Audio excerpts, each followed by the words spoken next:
Magandang araw mga kagabay, ngayon po July 14, 2025, araw po ng Lunes. Napakaganda po ng ating ebanghelyo, ipinapaalala ng ating Panginoon na ang pagsunod sa Kanya ay talagang hindi ho madali. No? Maraming hamon, maraming pagsubok ang pwede nating harapin. Kahit nga ang pagkakaroon ng pagkawatak-watak at pagkahiwa-hiwalay ng dahil sa pagsunod natin sa Kanya. Na kung minsan may kailangang masira, may kailangang mawasak upang tayo ay muling mabuo.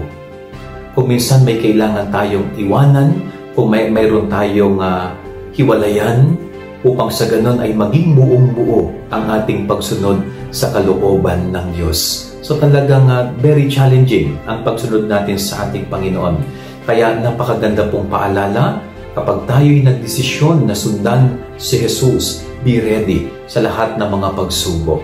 Be ready sa lahat ng mga hamon na pwede nating harapin sa ating buhay. Pero wag po tayong mag-alala sapagkat ang ating pagsisikap na sundin ng buong kalooban ng ang ating Panginoon ay may kaakibat ding biyaya at pagpapala sa ating buhay. Yan ang ating gabay aral ngayong maghapon. God bless po sa inyo lahat. Pagpalain kayo ng Panginoon.